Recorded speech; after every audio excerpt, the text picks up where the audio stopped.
Welcome to Daisy Nick's Recipes and DIY Crafts. Today I'm making a dog bed out of an old mattress that I've got, which is just a solid foam mattress. You can buy foam, but I'm doing it as a recycling project. For this project I've got a ruler, a tape measure, a Sharpie and a Stanley blade to cut my foam mattress to the right size. Here's the mattress I have cut up. It was a double foam mattress. I've cut a strip and I've just popped the legs on there and drawn a line to their measurements.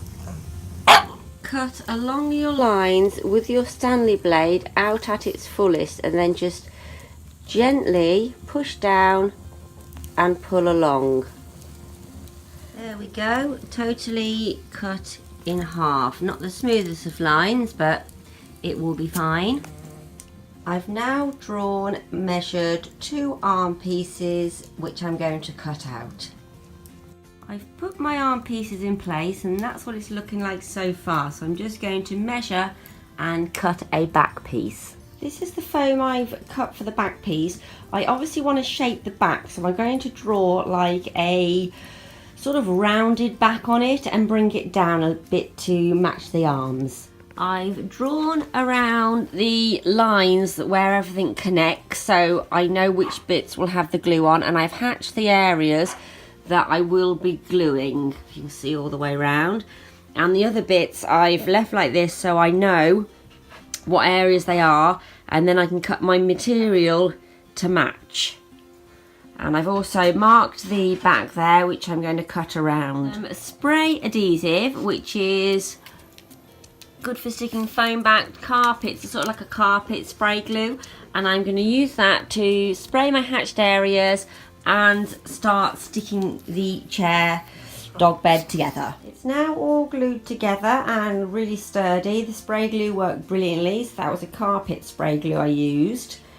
And now I can either put a nice throw over it or cut a pattern and make a cover. I've got a throw I bought from Amazon for £11, and I've literally just popped it into place and drawn around the shapes ready to go and sew it. So I'm now going to start sewing it together and see how it comes out. I've used some clips to hold everything in place, and I've been using a 3.5 straight stitch length. Also remember to go back and forth on each of your edges. You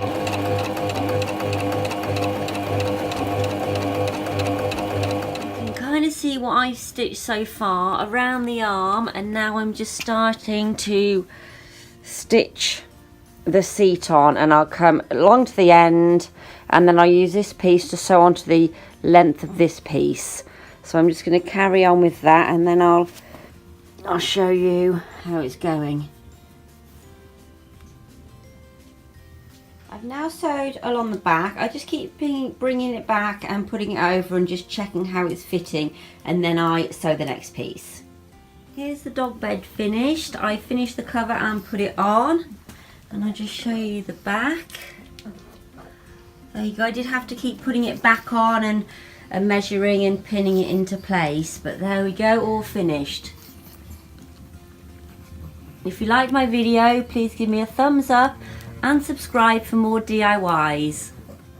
I had a small piece of material left, so I've made a couple of little cushions that I think just finishes it off. Thank you so much for watching my video. Bye!